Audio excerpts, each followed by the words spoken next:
So, Dr. Lee, can I use about 5 minutes to 10 minutes more? So now, what time is it now?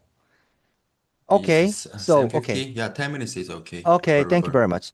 So I will summarize about the JV Fork new version, Ready Plus. So as I told you, the JV Fork is for instead of alternatives of occlusal wax rim, right? But now we include more function to this JV Fork for making the digitally fabricated surgical stent.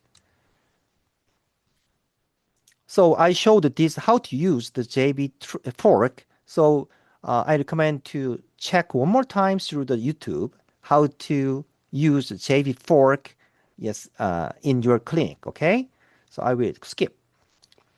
As I told you,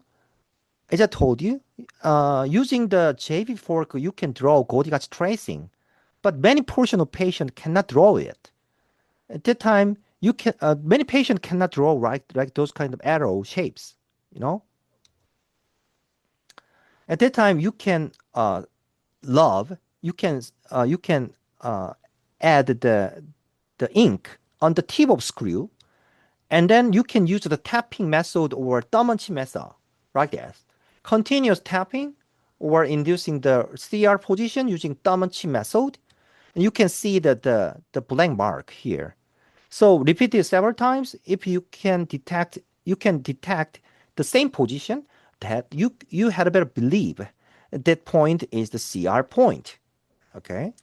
So and then you can make the groove, and then you can fix together using the silicone bite material. Right this?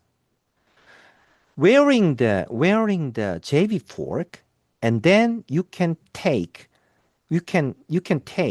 facial scanning.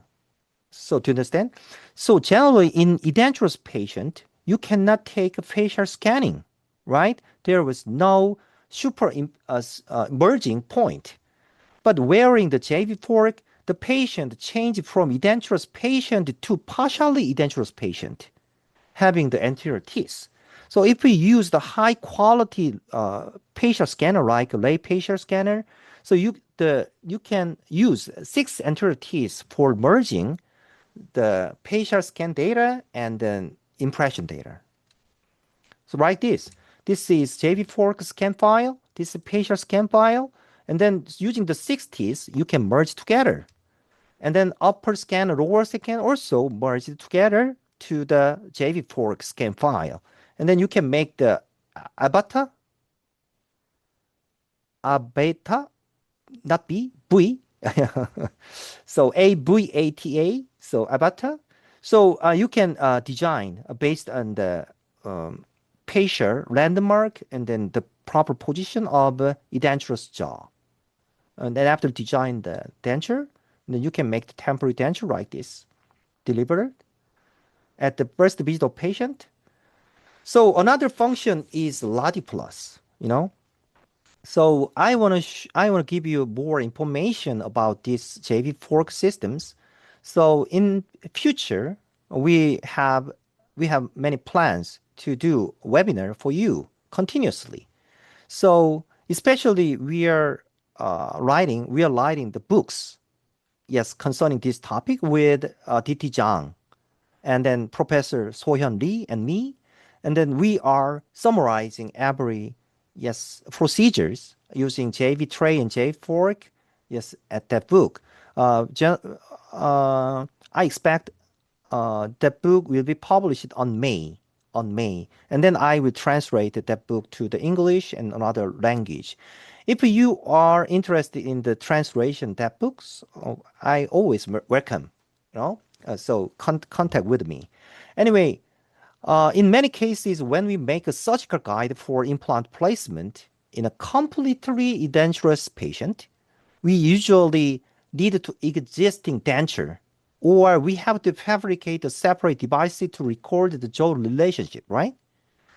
We then take an impression using that denture or device and then attach radio opaque markers on it, right? This is radio opaque marker, lateral side of the denture, and then wearing this denture and then perform a CT scan while the patient is wearing it, So as you can see, this conventional workflow requires several additional and somewhat cumbersome steps.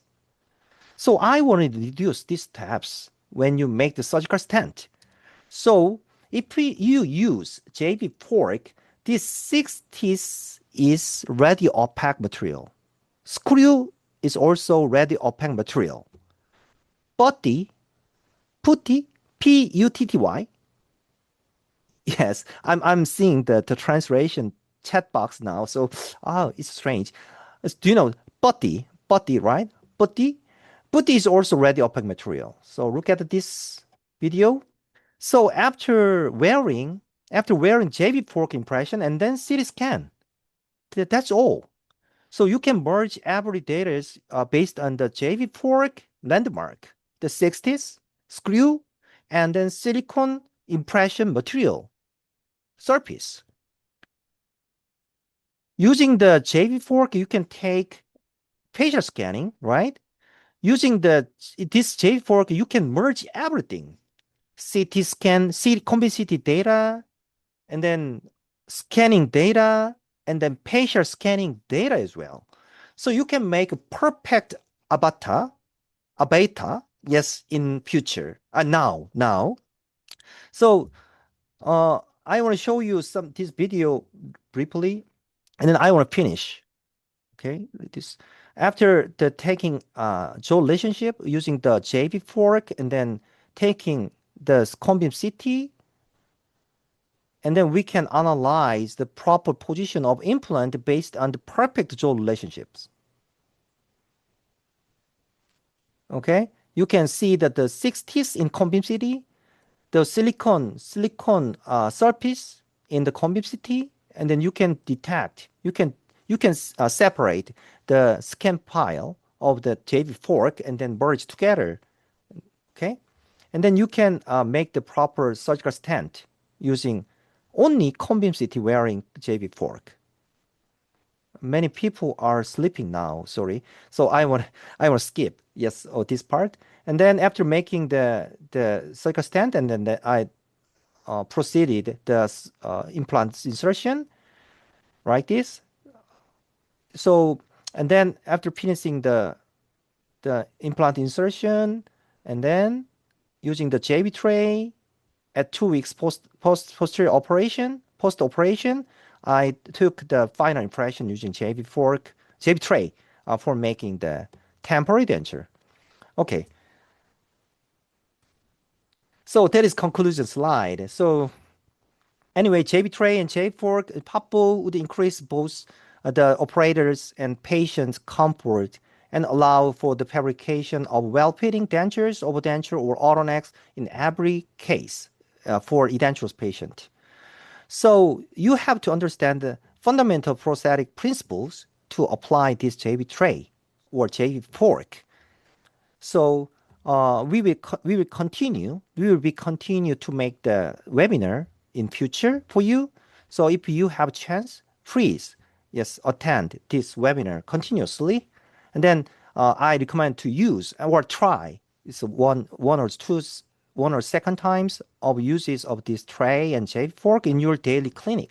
Okay, so especially this tray optimized for digital denture fabrication. So dental technician Irwan Zhang will explain detail about this digital procedure using JB tray after finishing my lecture. Okay, thank you very much for attendance this webinar. If you have any question, so using the chat box and then upload your question by typing, and then during the dental technician Iran Zhang, Mr. Zhang, Zhang's lecture, I will answer to your question. Okay, thank you very much. Thank you for having me. Thank you. Thank you very much, Thank Professor, you. for excellent present. For this lecture, if you have questions, as the Professor Her said, please leave the chat box or sending our email after our webinar. Thank you again, Professor Her, for sharing your value of the experience and knowledge with us today. Before we continue the next sections, I would like to briefly share some information about how you can. Okay, did you see how you can learn more about the JB Tray and JB Pork and how to place the orders in your regions? First one is on Instagram and YouTube channels, we regularly upload current case and product update, some educational content related to the digital denture with the JB Tray and Fork. So we encourage you to also follow us on this Instagram and subscribe the YouTube channels that update you with the latest informations. Next one is for participants who are interested in purchasing the product, please contact our local dealers in your countries. Now that we are currently recruiting dealers in more countries, and this information will be updated soon. I will share more detail about the dealers as they become available. If you don't have the local dealer in here, directly contact to us. In here, you can find the QR link for the order forms. Thank you very much. The time is running, so now let's continue with the next part of the lecture. Mr. Zhang, please start. Hello everyone, I'm Ilhwan Zhang from J Dental Lab in Korea. Our lab focuses specifically on high quality dentures and partial frameworks. I've spent years as an Ivocla instructor, and these days I'm working closely with Professor He as a technical partner to introduce a new denture system using a JB tray.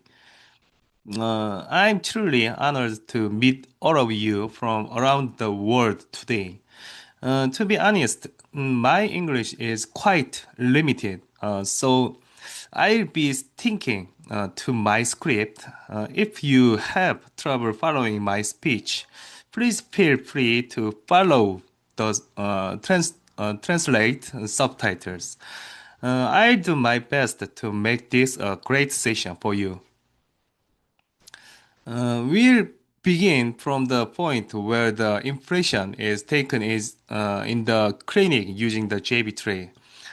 First, I will give you a brief overview of the analog fabrication process, and then I will demonstrate the digital workflow based on those same analog standards. The case we received from the clinic was taken using a JB tray. As I mentioned earlier, since it's not a conventional wax rim record, we have to pour the model and mount it. Simultaneously, a process that many local labs find unfamiliar and quite challenging. So I'll first explain the mounting procedure for achieving more accurate tooth arrangement. We'll start with the maxillary model. Before pouring the stone for the model, it's important to create an index on the articulate using a material like silicone bite to secure the correct position. This index allows us to reattach the model precisely in the same position after pouring, ensuring an accurate mounting even when the case comes with a closed mouth impression using a wax rim instead of a JB tray. Using this same indexing technique will help position the model more accurately on the articulator. To make a precise index, we must fix it only after the vertical and horizontal alignment are perfect. Clinician will set these plans using a pop-up or microprocess.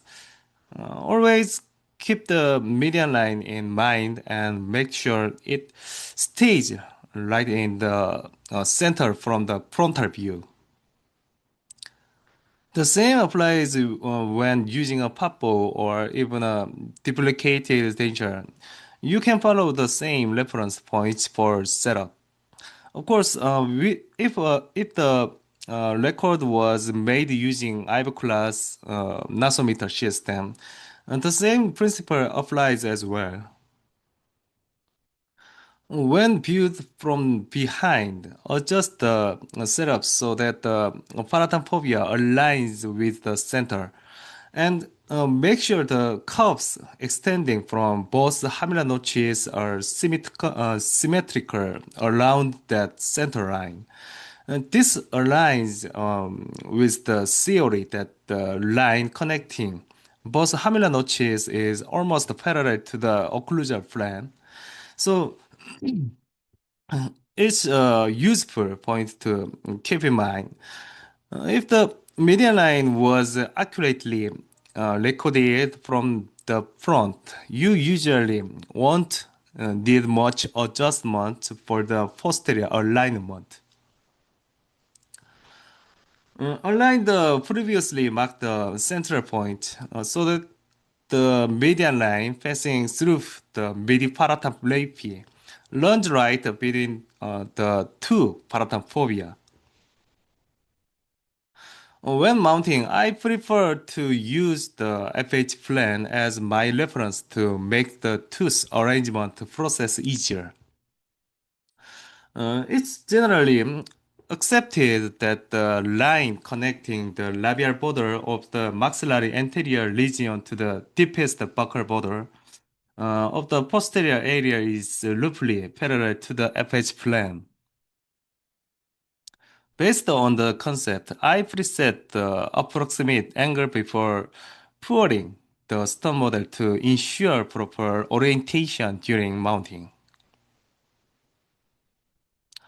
After pouring the model, start by mounting the maxilla first and then mount the mandible by engaging it with the recorded bite.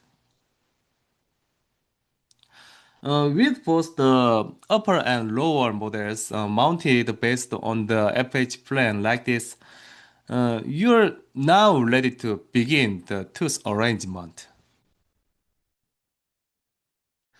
Now, when we start tooth arrangement, the commonly known guideline for setting the incisor edge of the maxillary central incisors is 1/2 of the measured vertical dimension plus 2 millimeter, so that the incisor edges are slightly visible when the patient smiles. However, this reference actually applies to dentate patient. If we apply the same standards to edentulous cases, we often find that during the denture trying, the maxillary anterior teeth are barely visible, while the mandibular incisors show too much. The lesion is simple. In elderly edentulous patients, the upper lips tends to droop, making the upper teeth less visible. With age, muscular tone and skin elasticity decrease, causing the lip line to shift downward.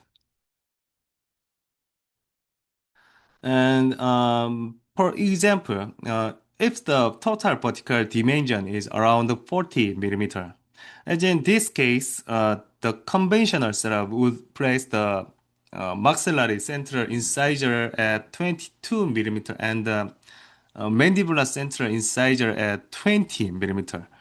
However, according to data from Japanese instructors, when the arrangement was done with aesthetics in mind, the incisor edge of the mandibular central incisor rarely exceeded 18 millimeter from the deepest border.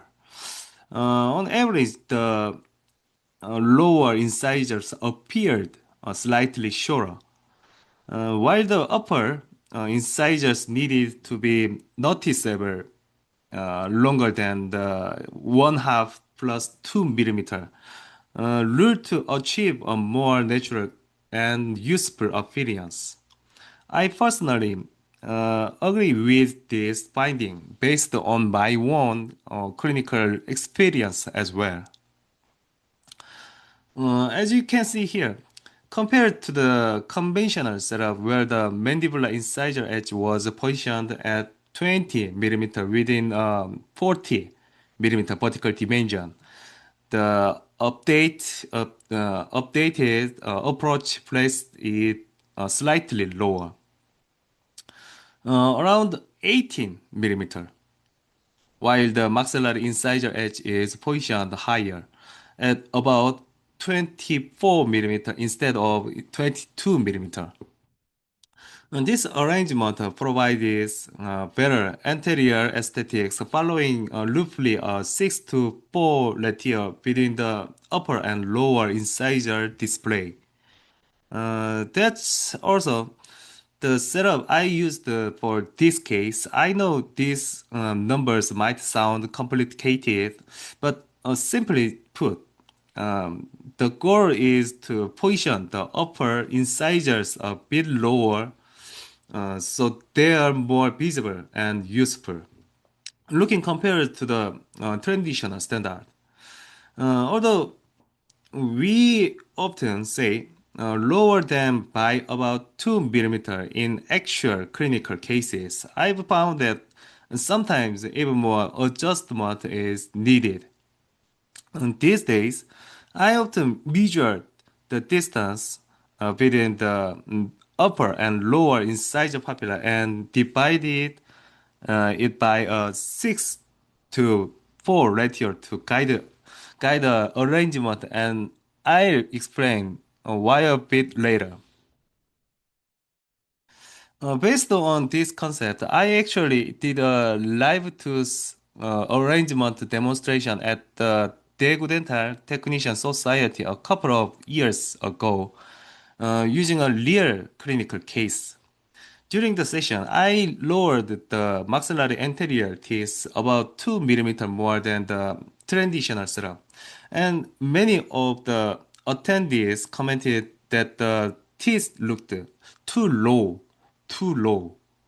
But I explained that in my experience, sometimes we may even need to lower them more than 4 millimeter for an ideal aesthetic result.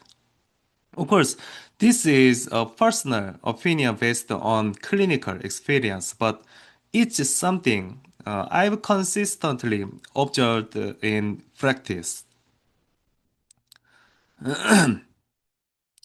From my experience, the greater the distance between the maxillary hamular notch and the mandibular retromolar pad, the more the maxillary anterior teeth need to be positioned downward to make the incisor edge visible. This particular case also showed a relatively long distance between those landmarks. So I anticipated that the anterior teeth would need to be lowered even more than the standard guideline. In many class 2 cases, the distance between the retromolar pad and hamular notch tends to be larger. And because the occlusal plane is inclined forward, the anterior teeth naturally need to be arranged lower to achieve proper aesthetics and functional balance.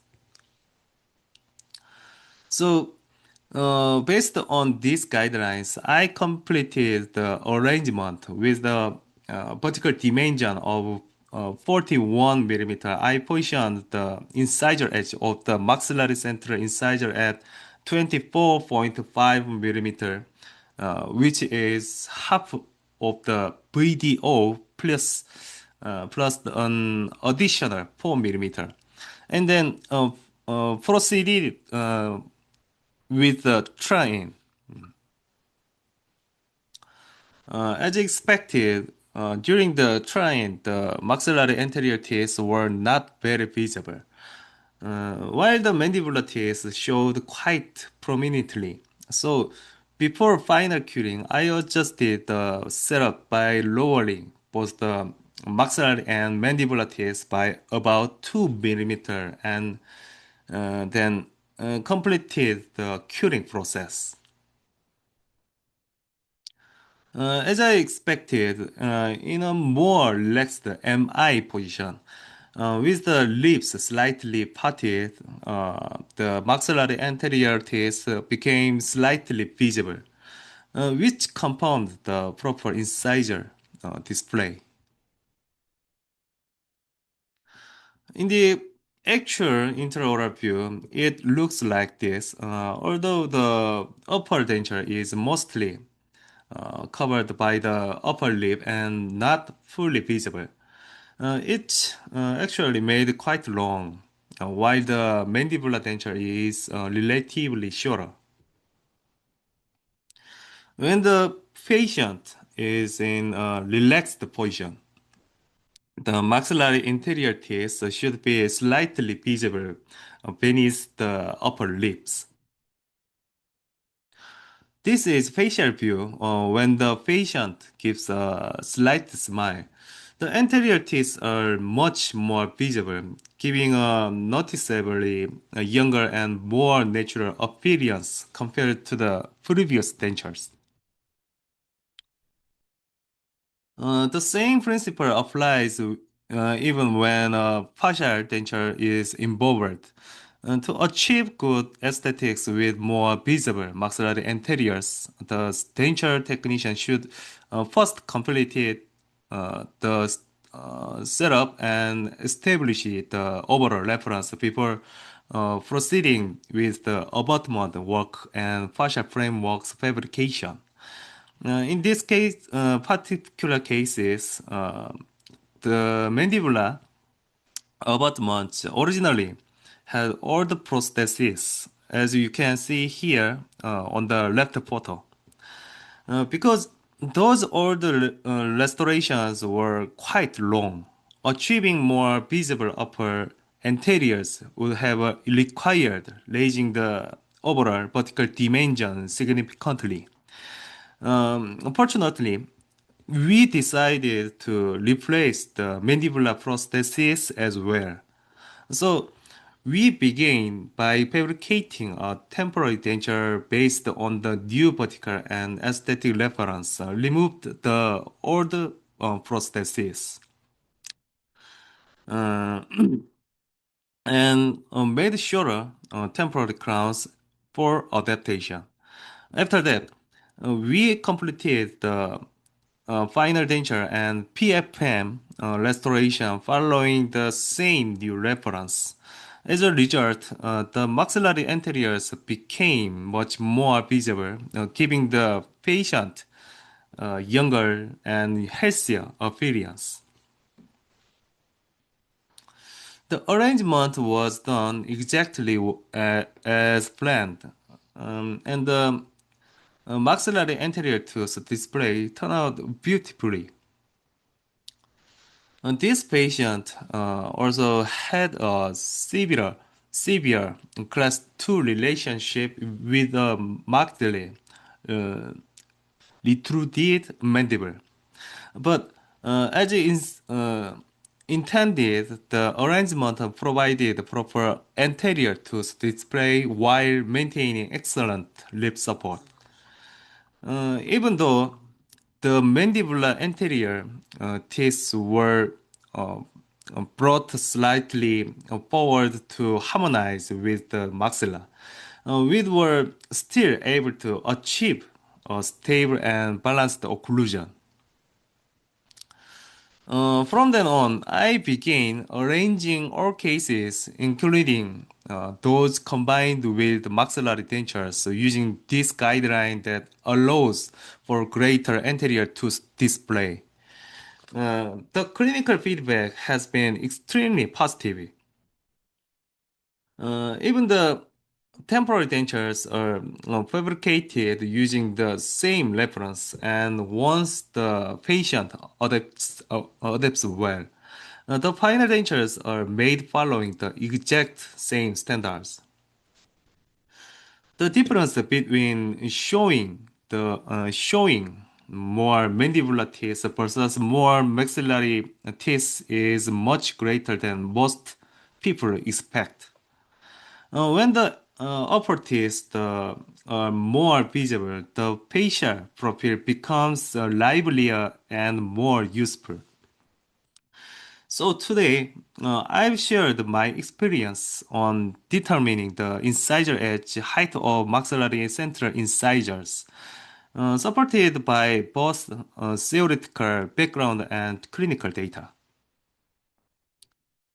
Traditional, the reference for determining anterior tooth position has been the deepest border area where the lateral incisors are arranged. However, I've noticed some issues with this approach, especially in cases where the border impression was overextended or when the border area was covered by movable mucosa and not properly captured. Similar challenges also appear in distal full arch implant restorations, where border impressions are often overlooked.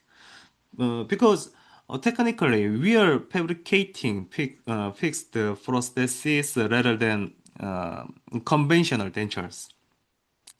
That's why since last year, I've been exploring new ways to determine the maxillary central incisor position more accurately in these types of cases.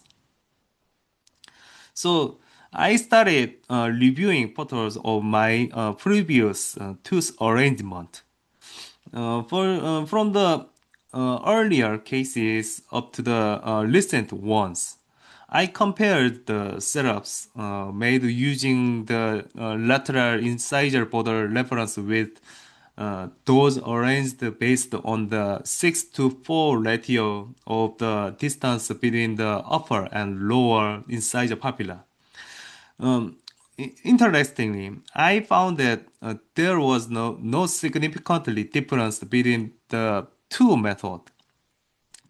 Of course, there were slightly variations, but when focusing on achieving greater visibility of the maxillary anteriors, I realized that determining the incisor edge position using this 6 to 4 reference still produced excellent result. That became my personal conclusion. Since the beginning of last year, I've continued applying these guidelines in my cases. And most of the time, the setups have turned out just right without the anterior teeth appearing too hidden or excessively exposed. In nearly all cases, I was able to proceed directly to curing without any major adjustment. In some of these cases, I also intentionally compared the measurements taken between the borders with those taken between the incisor papilla to see how they differed. This case was fabricated about 3 to 4 years ago. This case was fabricated when I later reviewed the cases I had made several years ago. I found that their measurements and arrangement were not significantly different from the recent ones. When I later reviewed the cases I had made several years ago, I found that their measurement,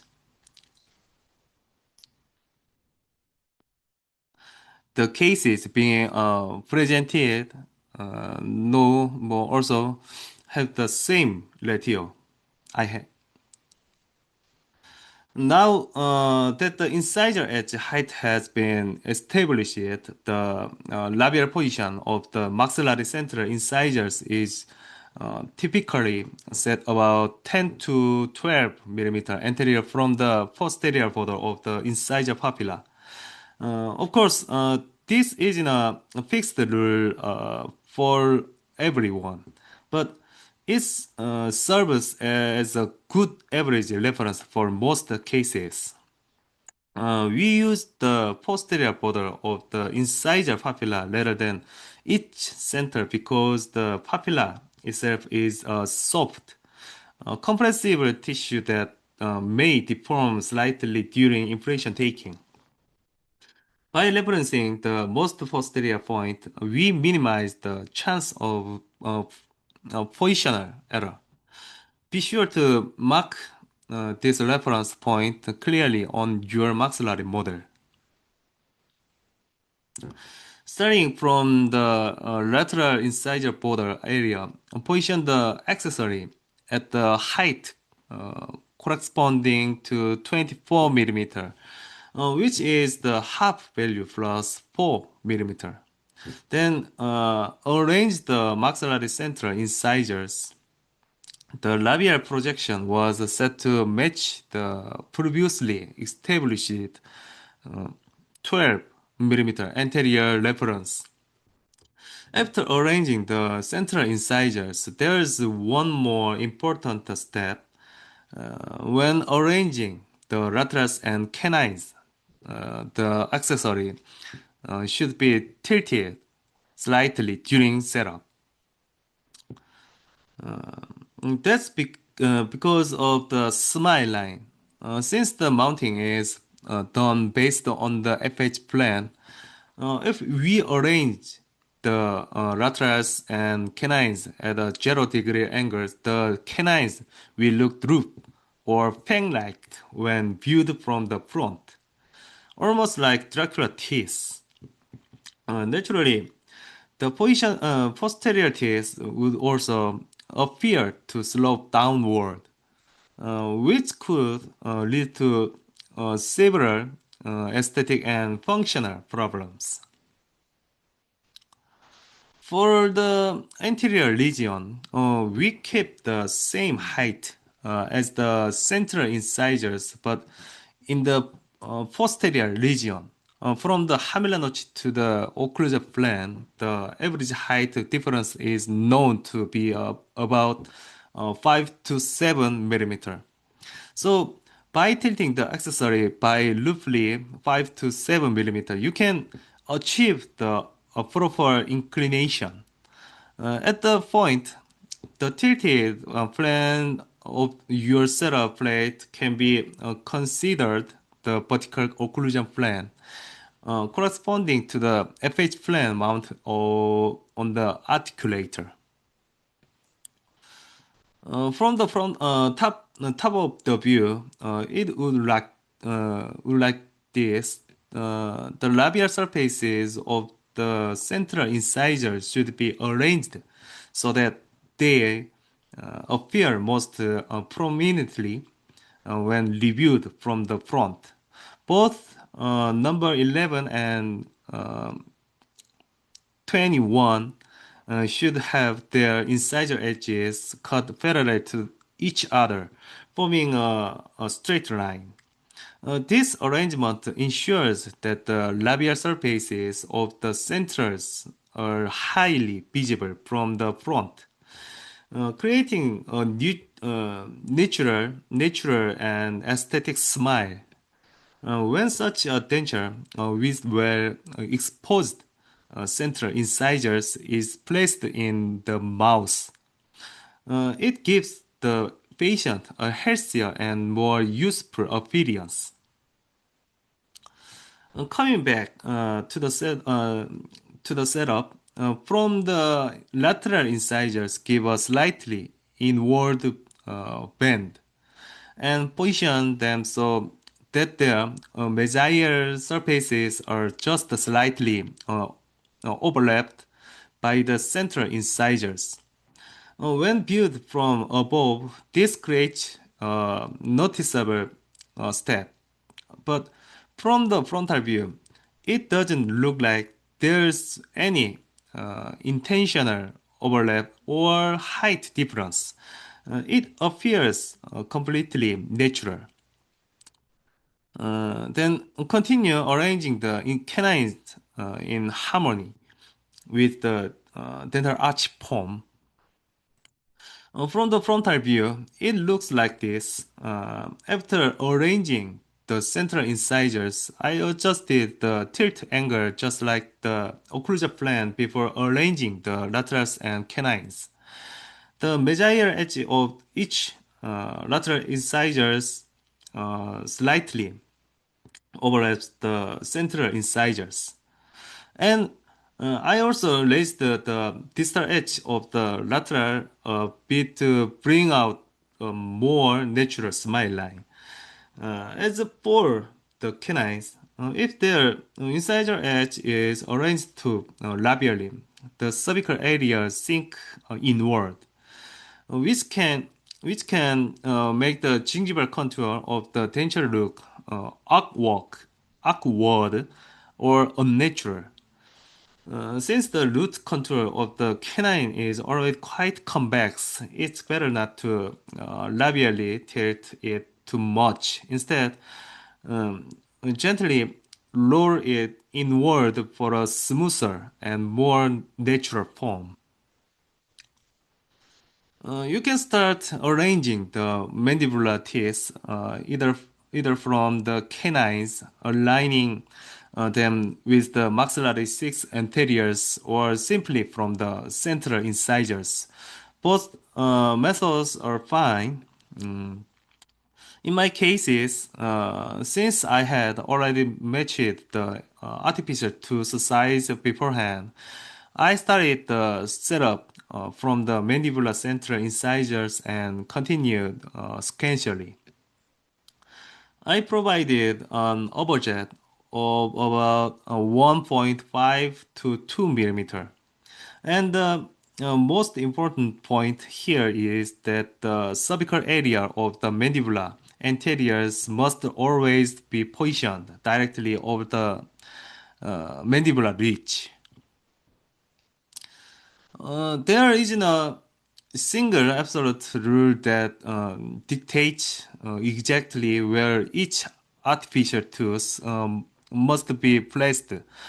But it's important to understand the general spatial relationship and select the appropriate tooth size before starting the arrangement.